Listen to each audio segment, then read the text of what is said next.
haven't seen it, well, we're gonna spoil it. Spoil it in your face. That's your warning. So if you get pissed, it's all your fault. Woo-hoo. Woo-hoo. You don't own me. You ain't got my booty hole. What? Oh, Justin, I didn't know we were gonna remix it.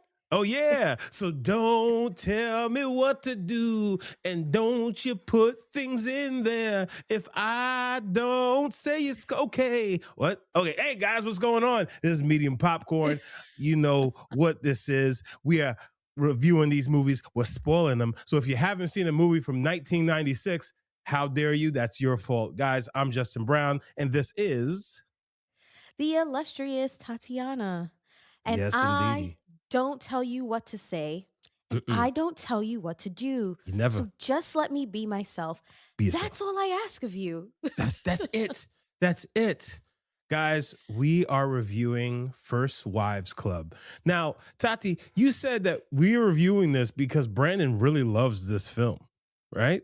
Brandon loves this film. I don't know if he has like a hard-on for Bette Midler, Diane Keaton, or Goldie Hawn. Goldie Hawn. I can see maybe Goldie Hawn. Who knows? Yeah. It could be all three. It could just be one. He loves this. I'm gonna chalk it up to Nana. He spent a lot of time with her. Fair. But I will say that before I even knew we were reviewing this movie for the podcast, Brandon and I had watched it about 3 weeks ago. So this is the thing. This is the thing, Tati.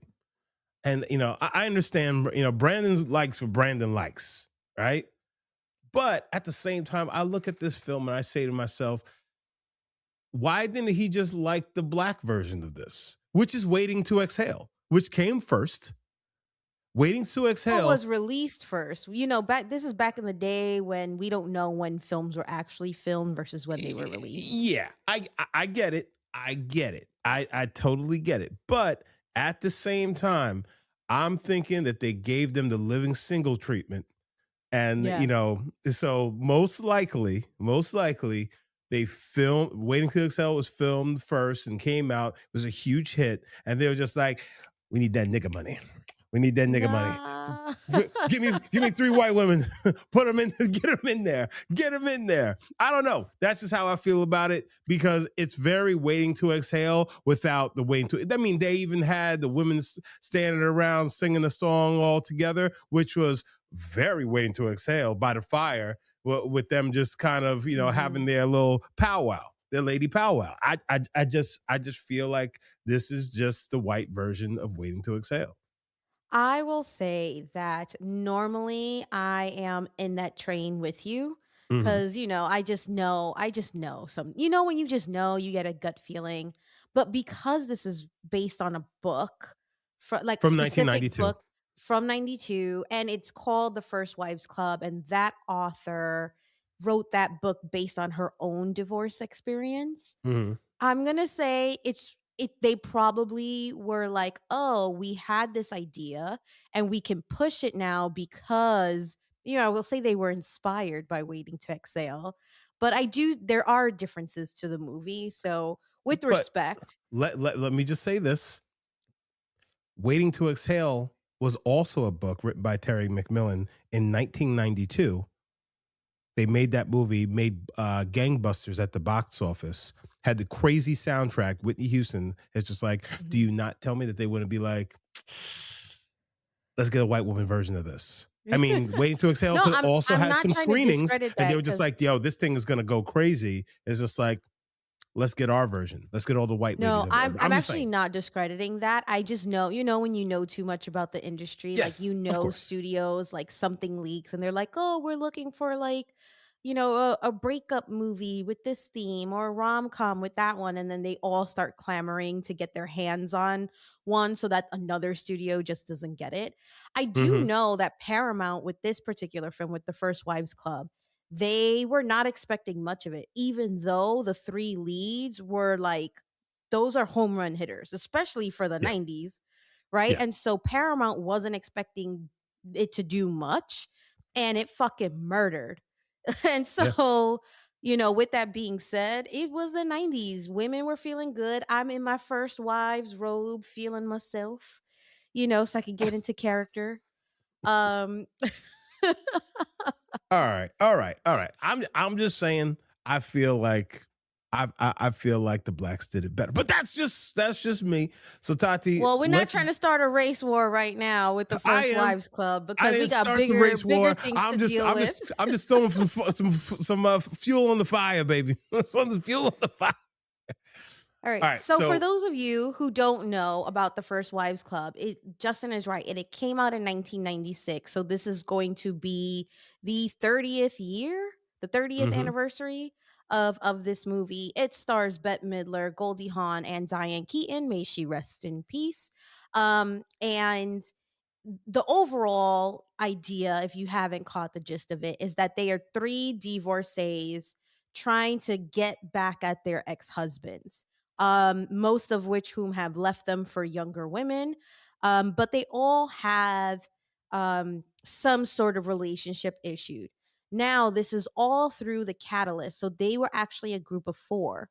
And the fourth member, unfortunately, couldn't handle it and unalived herself, yeah, wrote the three remaining a letter saying like she wants them to like cherish each other, live their best lives.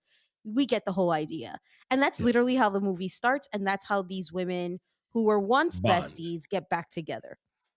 And so this is at a new part of their lives and they're helping each other through it. I will say that if I had to cast these three roles, I think everybody was in the appropriate role. I would not recast these women Okay, at all. Because Diane Keaton's character looks exactly how is she supposed to be. I think her name is Annie, if I remember. So Annie looks like Diane Keaton. Obviously, she's being played to her, but like her wardrobe is the same. And I know fun fact is that a lot of that wardrobe actually came from Diane Keaton's actual closet because she was like, I want this person to like be like me. Yeah, yeah. mm. Telling you, I know all the things, all the tings. All the teams. So Diane Keaton is as Annie, like she kind of does like the voiceovers throughout the movie. She's anxious, she's neurotic.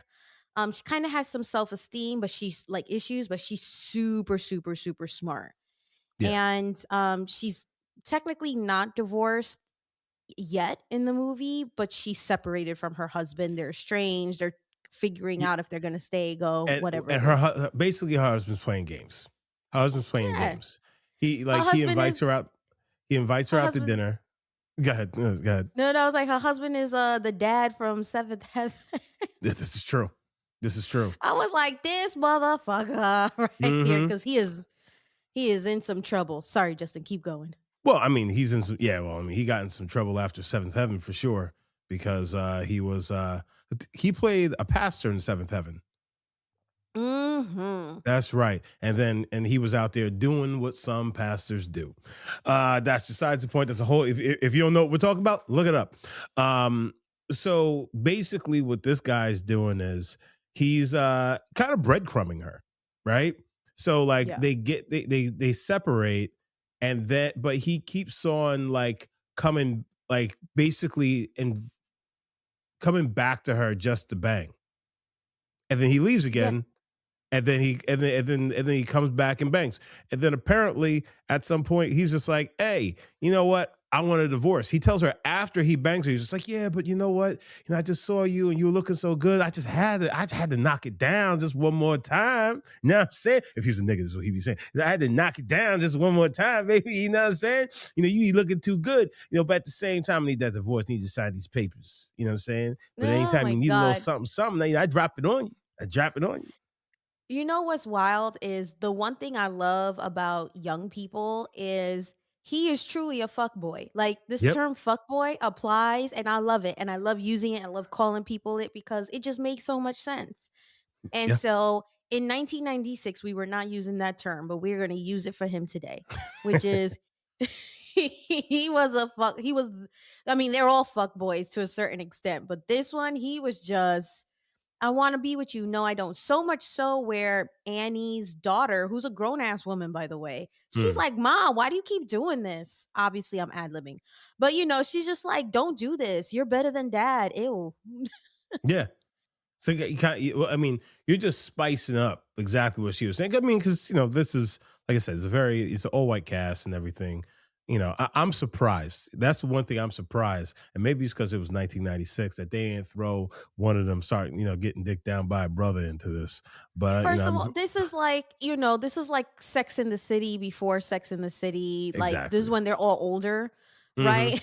So, it's a version of New York City where no colored people are, no Hmm. ethnic This is the people. It's Seinfeld just, era of New York. yeah, this is what it is. But then we have Goldie Hawn, who is a Oscar winning or a former Oscar winning actress. She is, climbing up in age. She's not getting the roles that she used to. And um her husband leaves her for a younger woman, Yeah. but he's suing her for alimony, and is basically insisting that they get joint, like that he gets half of her stuff, Hmm. even though essentially she puts him on to like the game. He's like a failed, he's like a lowball sort of like producer in Hollywood. Yeah. The only reason why he has that job is because she's his woman. Yeah. So anyways, but He's the Goldie Kevin Hawn plays, Federline of this film. don't get me started on Kevin Federline, because at first I was all like Team Britney, but then he really stepped up once she started having her meltdowns and stuff. But I Yeah. don't know too much about that relationship and the whole conservatorship and stuff, and that's kind of nasty. But But you I know was like, what? oh, But at the same he kind of just went his way and just raised his kids and was like, I'm good. I mean, But he I also got get that it, but at Britney the money. same time, it's just like he did kind of play that situation and ran away with a bag. Yeah. But at the same time, you kind of gotta look at it and be like, I mean, people do that people do that shit every day. So like, Yeah. are we surprised? I am a feminist in the true sense of the word. So I do believe, right, that alimony should go both ways. Mhm. I am one of the rare breeds that absolutely believes that. I understand alimony exists from a time when women weren't really allowed to go out, get jobs, have bank accounts, and Mhm. then their husbands would do some fuck shit. They would leave them, right? And then these women were left having very little like professional skills to support themselves. I understand that. So Yes. don't come for me. All right, people. However, in a modern age, I do believe that if the roles are reversed, then yeah, there is the opportunity there, but not to just be like, oh, I want half just because I want half. Like, Yeah. calm down, get you a fucking job. Right? Like, so See, I do believe there is a little bit of responsibility. I Um, think that I think that everything is a case by case situation, and certain things can be a little bit situational, and like mhm. but it's hard because how do you separate the predatory from it's just like someone it's just a normal everyday Yeah. situation and it just didn't work out because like we both know somebody, you may not know it. I have to tell you later who did some fuck shit and took half of somebody's shit. Oh And my gosh. yeah, I mean, I got tea to Not on tell the you after the show. interwebs. This is not I, a I got tea Patreon to tell you. episode. I got tea. I got tea. I got tea for you later. I got tea for But tea. yeah, like honestly, do I believe Cardi B should be paying Offset alimony? No. I think Offset should be able to cover Support half and himself. half, right? So if like support himself because he's also of the same celebrity status. Now, if Offset was from the same project building that Cardi B grew up in, right? And he is now accustomed to a life that Cardi B has Hmm. set him up to. Does he still need $20 million a year? No. But damn, he doesn't have to go back to the projects. Do you know what I mean? Yeah. This is the Bronx version of Offset. So I, like I don't like in those situations with celebrity, it always throws me off when they're like, I want, $20 million for my kids' child support. And I'm like, well, I $20 mean, million? dollars? that's why old boy, what was it? Oh my God, Anthony Edwards changed the game because he basically just cut this chick a lump sum check. He was just like, Yeah. "This is all the child support that I would have to pay you for the time being. Is like, don't come asking for nothing." And she's asking for more money now, which is wild. But anyways, we can Yeah. talk about that. We're blue in the face because those Hmm. situations are never ending. Yeah, Then that's the tea, lastly, baby. That's the tea. and then we have Bette Midler. Her character is Brenda. Bette Midler, it plays a wise, cracking Sicilian Jewish mother. Surprise, surprise. Yeah. Surprise, surprise. So, her husband also leaves her for His a younger secretary, right? woman. Yeah. Yeah. And so, all of these women listen. And there's a line in here. I'm not gonna get it right. As many times as I've seen this movie, this is just one line I can't get right. But the gist of it is like I was there for like the come up and I could be there for the downfall. Hmm. They don't say it exactly like that. I think they're Yeah. like, "Oh, I was there for the rise and I'll be there for the fall," or something. Hmm. And so these women know these men's like deepest darkest secrets, whether it be personal, whether it be business, and these men keep fucking with these women like that, like the dick was that good that these women are never going to snitch on them. And these women get real smart real quick. And that's when Well, they form their little first wives club. see, I think I think the main thing about this and why they formed together is like, when they were on their own, they were far more vulnerable, right? Mhm. Because, they were going through it in silence. Then there's also the thing is like Diane Keaton's character, she wouldn't even admit that they were separated and their marriage was on the rocks, at the beginning of the film. But then, she came clean. It's like, yeah, I mean, we're separated right now. It's like, but you divorced too. You know what I'm saying? Yeah. But like they found strength in each other, you know, which then helped them all get to a point. It was like, all right, how do we make these motherfuckers pay and not get taken advantage of? Because if they are all alone, they would eventually get taken advantage of. Which is, I think, a thing that like all, you know. That women from from this movie they should take away is just like, hey guys, we need to work together as opposed to against each other, because together, this hand right here, this is a slap, but these bring it Are gonna together. make It a strikes a fist. mighty blow. You got to get the soul So, food. it's interesting you say it because we did talk about how like Annie, who's Diane Keaton, right? His character, she's very coy, very sort of like her husband is fucking their therapist. Yeah. In what world is Brandon fucking our couples counseling therapist? And Hmm. we trying to work it out. No, there is no world where that happens. Yeah. But that's just me and I have a different personality and I get that. So together these three they come up with this idea of like cuz Bette Midler like wants revenge. Like she's out for blood. And Diane Keaton and Goldie Hawn are like Goldie Hawn's a little like this is just part of the game. I guess I got caught up in it. And Diane Keaton's like, "Well, no, we shouldn't really think about revenge. It's more like justice." And so they're seeking justice for the things that they had gone through. And Yeah. so because they are immediately, right? So Diane Keaton's character is going through her stuff and Bette Midler's character is already divorced. So Goldie Hawn's character is kind of like starting the process. And so they decide to Wait, I don't think liquidate. I don't bet Midler's character, is she already divorced? Because like he's hiding assets. So I don't think Yeah, that. because they have to get because her son has a bar mitzvah and he brings the other woman and she's pissed about it. No, no, no. But are they going through a divorce or are they already divorced? Because if he's hiding assets, hiding assets during the divorce proceedings. Therefore, he's lowering his income so he doesn't have to pay out as much. That's Um I wasn't clear on that. I'm pretty sure. So from what I remember, they are Mm, already divorced because he's also um if if I remember this, he's cheated her out of her settlement. Like she doesn't get an equitable settlement.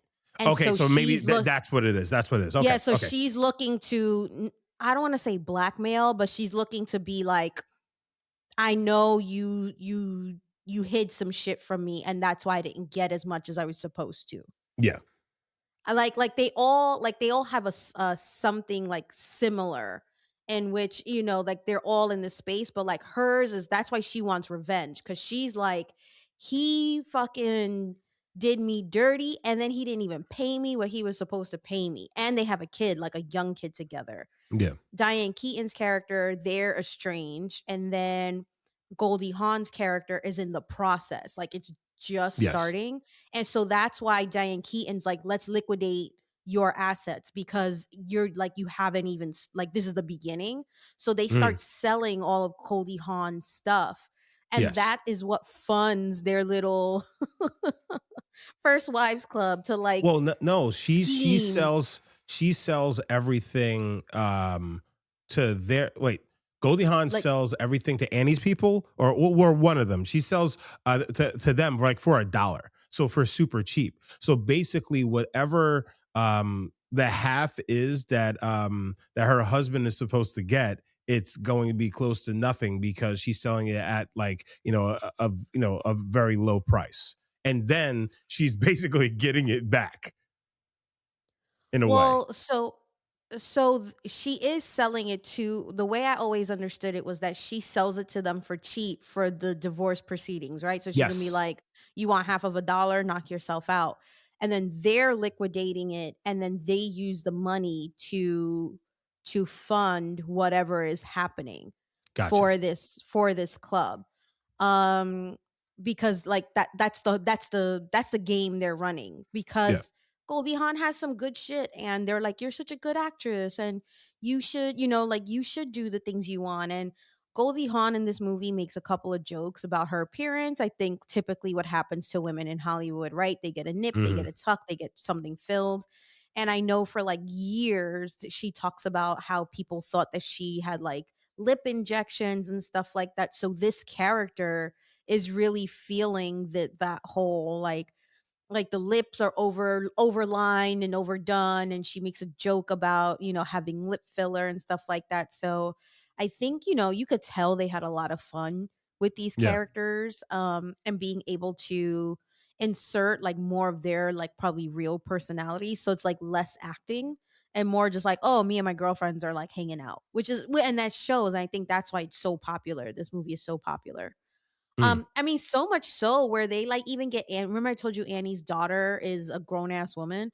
Like Yeah. she gets in on it. She starts working at like her ex-husband's advertising agency so she can get She like has information. She's funneling information. information. Yeah, like all these like bad people just get in on it.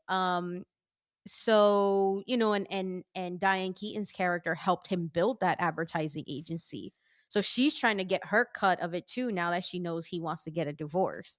Yeah. So, there's a lot of back and forth. You get a little bit of I don't want to say slapstick, but the typical comedy hits of like they get stuck on like this like window washing platform, right? As they're climbing out of one ex-husband's house. One of the new girlfriends is actually who is it? What's her name? Sarah Sarah Jessica Jessica Parker. Parker. Speaking of Sex in the City, right? Apparently she like also like was like, "I don't know if I wanna do it, this character seems too mean," and then she took the gig. Yeah. Um, Of course. anyways, but all of that to say, there's so much. Not that I would like to mention this name, but, they also features a cameo of Ivana Trump, who Mhm. at that time had just come from a very public and tumultuous divorce from her ex-husband, Yeah. and Mr. then her like Douchebag himself. and apparently the line that she says, they specifically sought her out and wrote it for her, which was like, "Don't get mad." Get even. Like, "Don't get mad." It was like, "Get half of everything." Oh.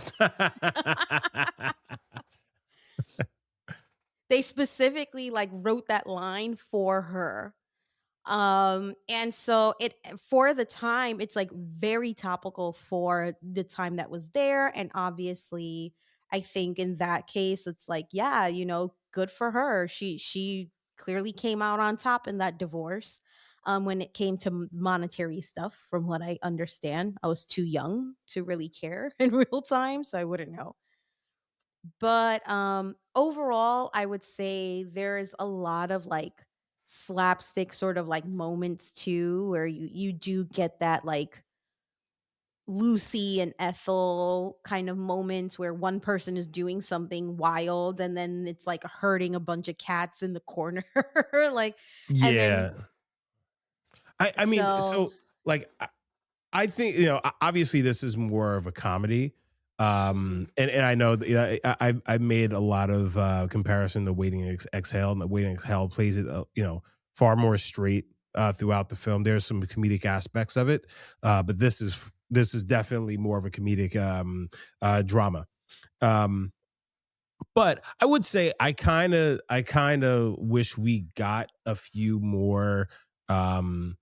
Kind of straight scenes in this, because we are dealing with actresses who can actually very much act, and I think that we could have added. I think if we played a little bit straighter, it could have added a little bit more levity to the film and not as slapstick.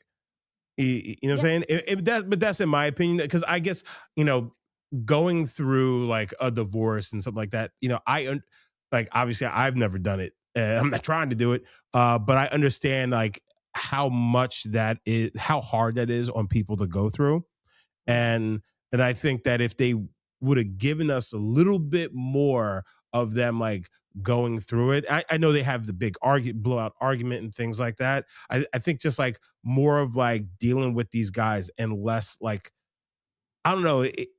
At points of them like they people kind of got away easy with shit. You know what I'm saying? Even though like I Well, love the scene where they're stuck on the scaffolding, because they're in there trying to steal the files and all that stuff. I mean, they would have died.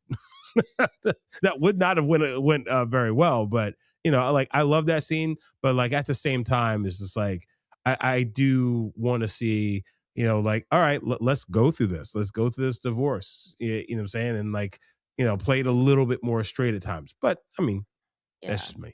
I mean, but that's the ugly side, right? And they Yeah. don't want, at this time they weren't trying to have like those types of real, movies. I remember when I was in high school, I went to Catholic high school and we had to take uh I was like a senior and we took like Christian marriage or something like that, right? Mm. Cuz Catholic school means you got to take religion classes at Yep. some point. And they had us watch a movie. Oh my gosh, I just had it and now it's like slipped my mind. I will let me look it up so Like what quickly so I kind of could movie tell you. was it? Was it a good movie? No, no, it's like I literally just had it right here and I'm like upset that it just like slipped my mind right now. And it's like so freaking, was it Kramer versus Kramer or something like that? And that is straight up like a movie about divorce, like the good, the bad, the ugly, where I was Yeah. just like, are y'all trying to scare us Yes. Yes, that's with what the like this is Catholic what Church divorce is does. like? So if you're gonna get married, it's forever. Like, You don't want to I'm go I'm through gonna this shit, do say you? no, I'm Basically actually what they're gonna saying. say it was Kramer versus Kramer because Meryl Streep's in it. Yeah, so it has to be Kramer versus Kramer. Yeah. Um, but I say that to say that it was just like so to now be an adult and revisit these movies. So like I'm like, oh man, Kramer versus Kramer is like a very serious divorce movie, and then you have someone like this, The First Wives Club, which is super lighthearted, and then you're like, oh, this is the Hollywood version of that for sure. Yeah. But I will say that there's like a lot of like interesting moments where like these men were like being assholes, right? Oh yeah, And for sure. they were having their like midlife crisis, getting their dick wet, all of that stuff. And but they had these like shady ass past. So like we were talking about how Diane Keaton's husband was like had cut her out of the business, and so they he hired the daughter and she was like giving them the info. And then Bette Midler's character, she finds out from like her uncle or something like that that that her uncle and her father, And like, who that helped were her connected husband. with the mob. Yeah. They're, like, connected with the mob or something. I was like, "Wait, And they now the cooked his mob is books. Yeah, involved?" they Yeah, so cooked he's his been books to cooking the basically books. yeah. So I was just So like, a lot "So." of his a lot of his like early sales and whatnot were actually fraudulent, and they basically helped him build his empire, off of falsities. Yeah, I mean, I Yeah. wouldn't be surprised how many people got that way. I mean, look at our president. No. But Well, the yeah, thing is, like, none of these dudes are, like, even stand-up guys. So part yeah, of me is like, I understand for the story, we want to be like, oh, these dudes did them wrong. But I'm also like, these people were clearly not, these were not good men when y'all got married them.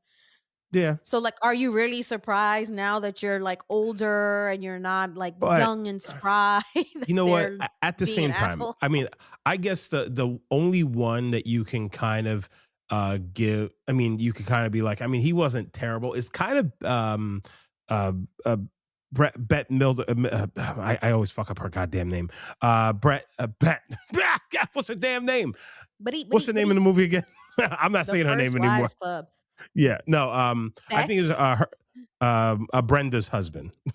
Brenda's Okay, husband. yeah, we'll Like, stick with Brenda. yeah, well, mainly because she like, yes, he got money from, from the mob, and things like that. But that was also coming from her father, and because her father wanted him to be a success, right? And didn't want his daughter to want for anything. So like, yeah, I ain't letting you fail, because if you fail, then my daughter's failed. My daughter's life is going to be harder. So it comes out, the question comes out is like, did he approach them about that? Or did the father be like, hey, I'm going to help you out. This is what we're going to do. And if he's connected like that, who are you to say no? And then your father-in-law is putting you out like that. And then if something goes wrong, it's like, I don't know if I wouldn't do that. If my father-in-law came to me, it's like, hey, this is what's going to happen because you ain't fucking up, not with my daughter. You know what I'm saying? So I kind of give him a pass on that part because we don't know everything surrounded around that. All we know is her uncle and her father were involved. So it's like, it's a bigger thing. It's not just him, right? Yeah. But Well, I what I mean, will say is, go no, ahead. but at the same time, yes, he did cheat on her with his, like, this young woman, and da da da da da, Sarah Jessica Parker's character. So like, yeah, he's a piece of shit for that. But like, the whole thing with, with the mob and whatnot, I kind of look at that as just like, that's a whole family affair, because like, if her dad was in the mob and her dad was part of that, he ain't, like, she comes from some shady people as well. You know what I'm saying? I mean, we gonna yes and that because I get it, but I was just saying, but the fact that she's like using that info against him, I'm like, girl, Yeah. you about to snitch on your own family. Exactly. I exactly. was like, Exactly. I'm pretty sure that's like rule number one. Yeah, like, what are you doing? So like, yeah, that's how I look at that. I'm kind of just like, yeah, but at the same time, it's like, she got some bullshit on her end too. Yeah, no, I mean, listen, I'm not gonna sit here and act like there's not some shady shit happening with people that I know. Um, but would I be so bold? I don't know. I don't know. They gonna have to test me and find out. Am I right? Am I right? And then Elise, who's Goldie Hawn. Oh my god, Goldie Han. Hawn. Um, or soon to be ex husband. He's like with some young actress who's like 16 years old. Yeah. Which listen, that's played by what's her name, Elizabeth Berkley. Yeah. Right? I feel like Oh, that's her yeah. name. Yeah, she was from like Saved by the Bell. She did Showgirls. Not Showgirls. Oh my gosh. Yeah, she did. Elizabeth. Yeah, she did Showgirls. She did do Showgirls, right? Ooh, Yes, good. yes. Brendan has me second guessing. So I have this weird, I'm gonna call it a talent, Mm. right? Because Brendan thinks it's just a quirk. So I mix up white actors and actresses all the time, They but all look it's the not same. because it's some people might say it's racist. I don't think it's racist because sometimes people genuinely look the same. And so Brandon has actually finally admitted, like, I see how you mix these people up, and you're right. They do look very similar. So it's not because they have similar names. Like they I have mean, the half of same them are all features. related because they all fucking each other anyways. Uh, all I will say is I will not tell you who I thought she may have been. But it would still be part of that talent I have of just like calling somebody who they're not. And Brendan's like, Fair. "You always do this. That is not who that is." He's like, "We do movies on a podcast. How do you not know this?" I'm like, "I don't know." Yeah, but you know what? Just because a person's in a movie, and I'm talking about myself here. It doesn't mean that they're important, and doesn't mean that they're also important to you as a viewer of the film. And I think Yeah. that like we have this thing where it's just like, oh, you should know this person. No, that person plays a character in this thing. You know what I'm saying? They are Yeah. not important enough for you to necessarily know their name unless they really did something that touches you, that makes you remember them. And that's just, and I think that's just the way it is. But like, so like calling, I think that if you see an actress or an actor on the street and you call them by their character, I'm like, I'm sorry, I don't know your actual name, but I remember that character. I would, if it were me, I'd be like, that means I did a character so well that you remember that character and you don't even see me as a person. You see me as that character. That means I did a really good fucking job. You know what I'm saying? Especially if you're not a huge big name actor. Because let's be honest, Elizabeth Berkley is like, yeah, we know her for Saved by the Bell, but she ain't nobody. I mean, she ain't been on TV since in She 20 got fucking titties in years. that one movie and she just went all downhill from That's what I'm there. saying. It's just like unless you watch Saved by the Bell, you know who that bitch is. I'm just saying. Oh my god. No, it's true, it's true. But it's a little more about me. And it throws Brandon off in a way. Like sometimes he finds it so funny. And sometimes it annoys him. And I'm like, Brandon, I'm not you. Like you're the movie trivia guy. It's the reason why you do Doug Loves Movies and I Yep. don't. I'll be like, what's her name from that movie? You know the one I'm talking about with the hair, right? And I don't know if that's a cultural thing. It might be Well, because yeah, and you know what? I would know more kind of black actors and actresses, especially also from a certain time frame. It's just like yes, now, nigga, I don't know these niggas because also like I got so much shit going on. I ain't got time to memorize their names. Some yes, and that's because they did something that I'm just like, oh shit, this is really dope. And like in my head, like I know who the fuck you are, and I fuck with you. yeah. I will say this and then we'll get back to this. It drives Brandon crazy when my mom is here because she's like, "Who's that person from that movie with that name?" And Brandon's like, "That's every person in a movie." Yeah. And then she's like, "Tatiana, you know the one." So my mom is a good like maybe like a charades type of person to play with or like taboo sometimes because she'd be like, Mm. remember that one time we went to get furky sandwiches because that's like a running joke for us, and I'll be like, bet, like, and she would just do that. So my mom will do that with Brandon not knowing he takes this shit like hella seriously, and he and I've been together for 15 years, so now I just think she does it like fuck with him. She'll be like, Brandon, you know that guy? He's in that movie. And he's like, T, go figure out who your mom's talking about. I'm like, Ma, what did you say? And she'll tell me the same thing. She'll be like, oh, the movie with the three women and they have the white suits and they sing at the end. And I'm like, The First Wives Club. And she's like, thank you. And Brendan will be like, How did you what? get that? Ah! Yeah, he'd be like, three women who wore white suits? Like, what? And I'm like, well, Mm. So, all anyways. right. I'm So sorry. we get to Finish the up. end. No. So pretty much these women decide that they're going to take their little group escapade and they're going to make it a legitimate business. And that Yeah. is how the movie ends. Yeah. Singing a song. You don't know me. All right. So after watching this film, I really the first thing I was like, first of all, I don't want to get a divorce because I think that Paula Paula's a very nice and sweet person, right? And I haven't seen a true bad side to Paula, you know what I'm saying? But I feel like it's gonna get dark. So like I'm not trying to get divorced. I'm trying to stay on a good side as far as I can. But I thought the movie was pretty good, pretty fun. Like I said, I wanted some more serious points, but sometimes it's not about what we think. Tati, is also about what the audience thinks. So let's jump into some Patreon reviews before we get to some Letterbox.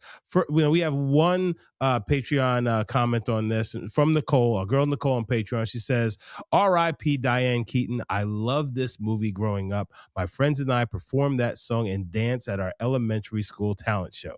I don't know why they allowed this.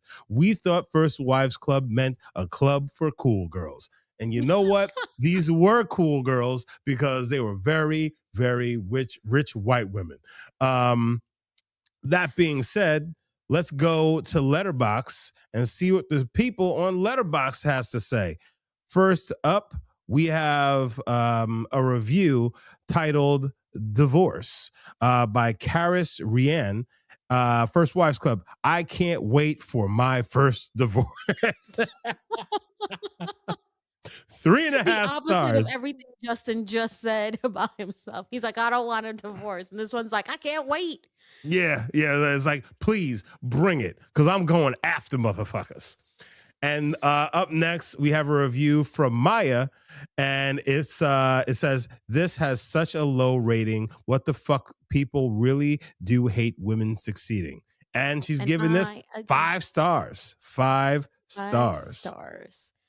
All right. People don't like seeing women have fun. People don't like seeing women on top, like outsmarting men. I love to see women wearing on some top. bomb ass outfits. Like, come on.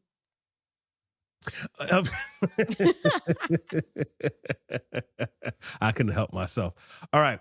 So this review is titled "Men's Rights." Review from John. Let's see. Of course, I support men's rights. Men's rights to shut the fuck up. Oh, damn. She got us. 4.5 stars. I thought that she was ready. I thought it was a nigga named John coming in here about to start some shit. Up next, we got a review from Theo. Theo says, "Started the movie as a man and ended up identifying as a strong, independent woman." 5 stars. He would be so lucky.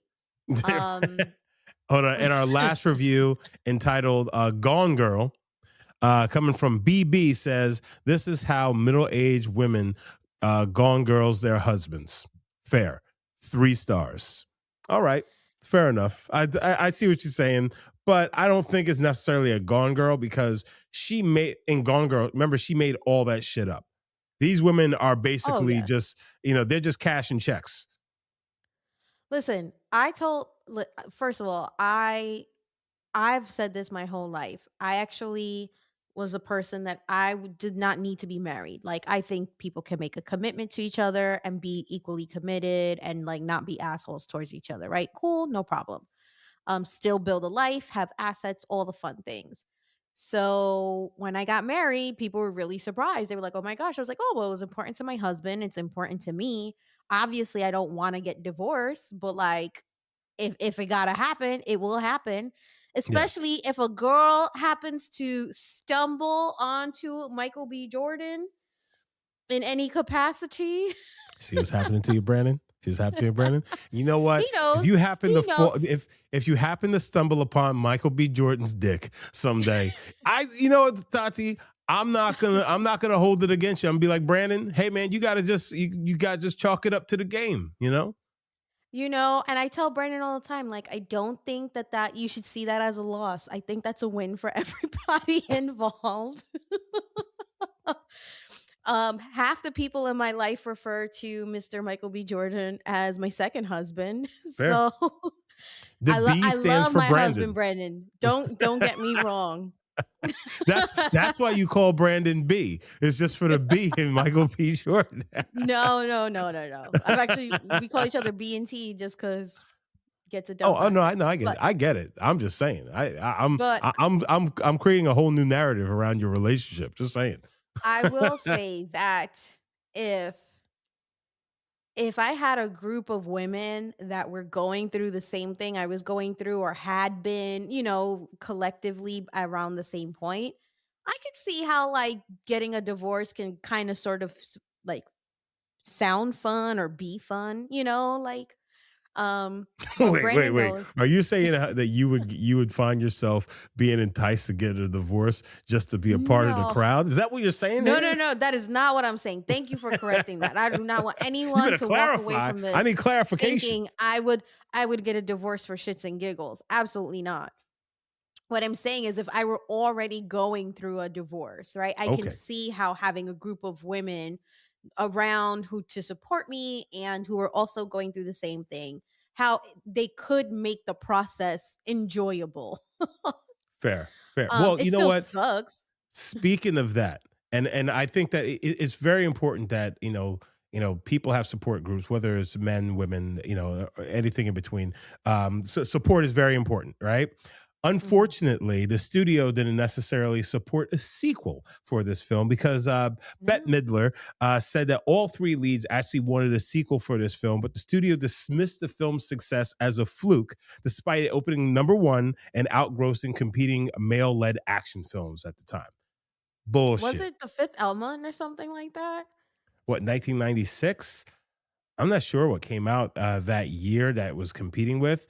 Yeah. But either way, I mean, it's like, listen, like if it opens at number one and is doing well, it like, yeah, it deserves a fucking sequel, right? Or I Yeah. mean, or it deserves to just, get some real play. You know what I'm saying? Yeah, But I at mean, the same time, it's just like it was also 1996, so are we surprised? There weren't a lot of female-led films at the time, and I think, more, especially in the 90s, women were more of a plot device, than anything, and the films that we had with women, they were very, kind of basic shit, and they didn't really go that deep. So, I mean, and I guess that's the other thing about this. I think that's why I keep on saying I kind of wanted them to show a little bit more of that raw emotion yeah. of like going through a divorce, and kind of play it a little bit more straight at points, because I think that that's just a very powerful thing, for people to understand. It's like, hey, this is something that's fucking horrible. And then when your husband's being a fucking douchebag like these motherfuckers are doing, then it's even worse. Bro, I know a girl who went through some shit, and then her ex-husband really tried to make her life a living hell. And Yeah. like, people need to know that if you're gonna marry, man, you also need to make sure you haven't married a piece of garbage who's gonna make your life a living hell just because shit ain't work out, especially when it was his fault. So, I just think that that's important. That's kind of why I keep on going back to that. No, I agree. I think, for this movie having what it cost them like 26 million, it Mhm. made over 180 million. Yep.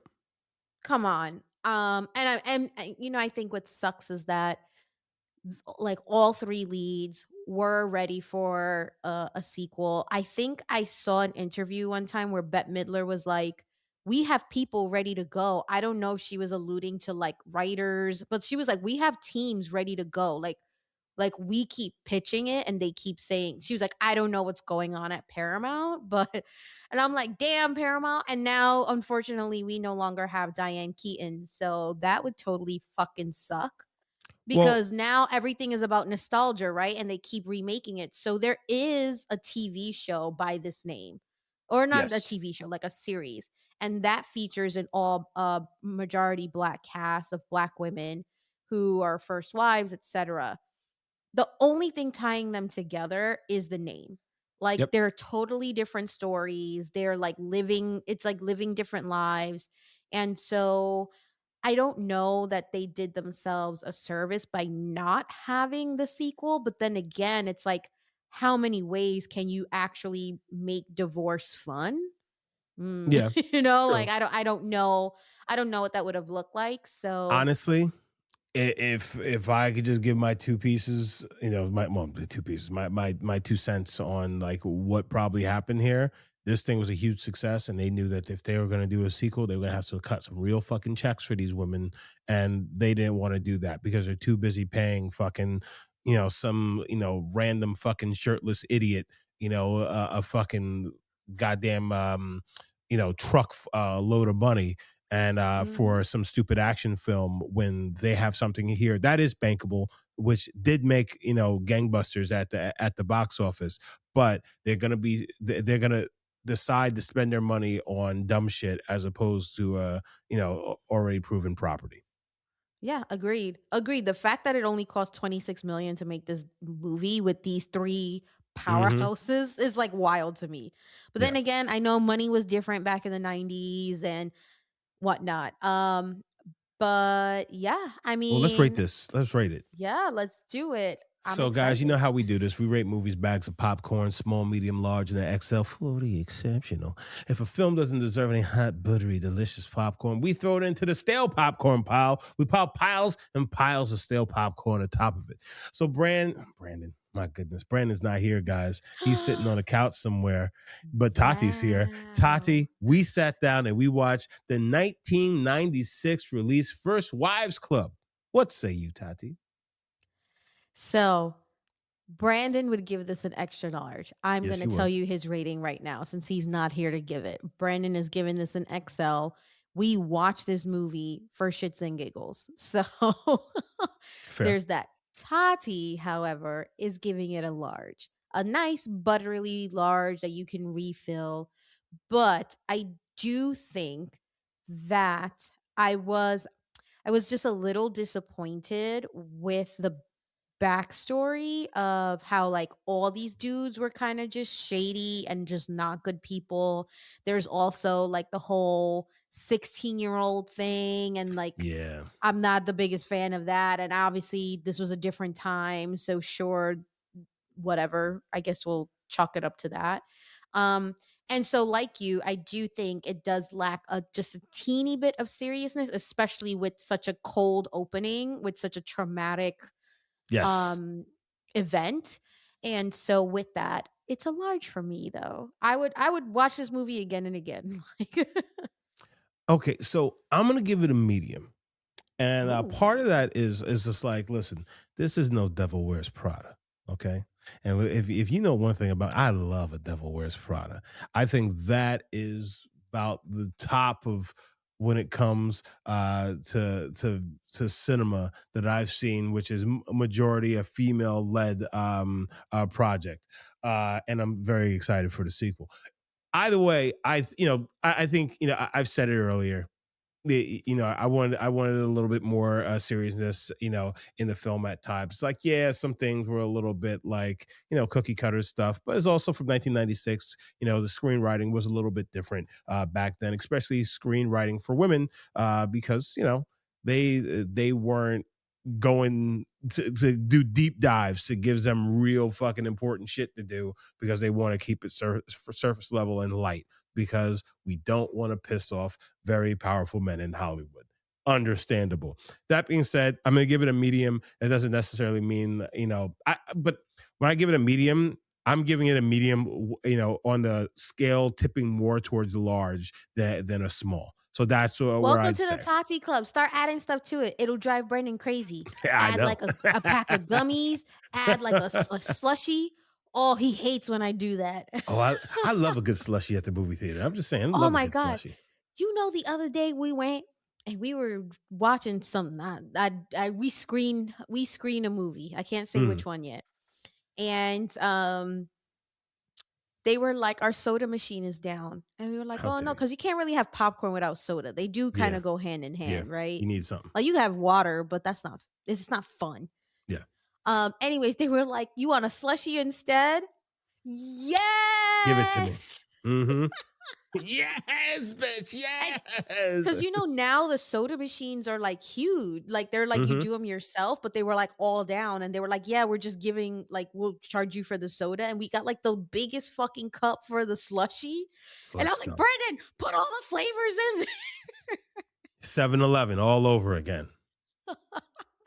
7-Eleven all over again. I need to get me. If you have T-Mobile, you can get a free slushy from 7-Eleven if you have T-Mobile on Tuesdays. Did they pay you for that, Justin? Because we not about no, but I'm just saying. I mean, everybody knows that T-Life shit is just like that's the one reason I switched to T-Mobile. That's why I can get a free 7-Eleven slushy because I'm fat.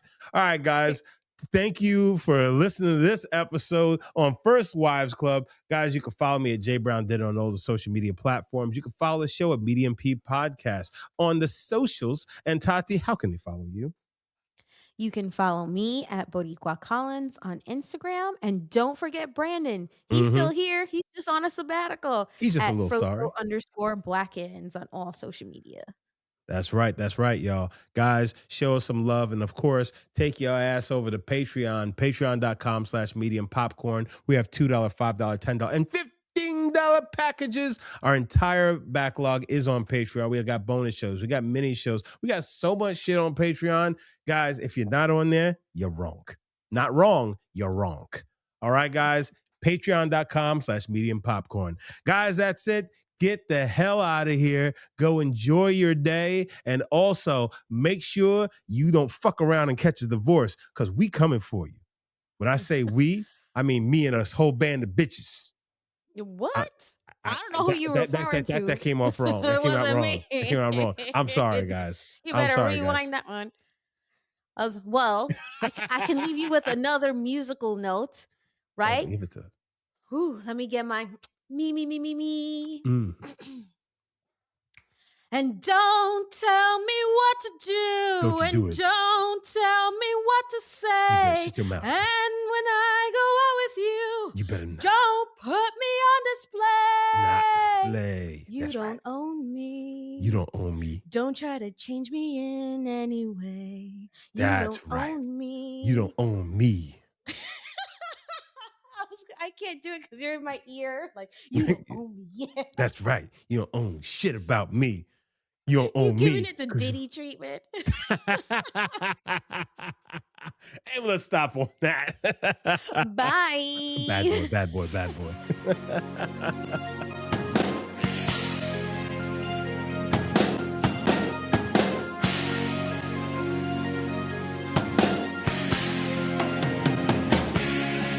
Medium popcorn. We are two niggas spoiling movies. Yeah, Brandon Collins, that's me. and Justin Brown for your movie needs. Medium popcorn. Woo! You haven't seen it, well, we're gonna spoil it. Spoil it in your face. That's your warning. So if you get pissed, it's all your fault.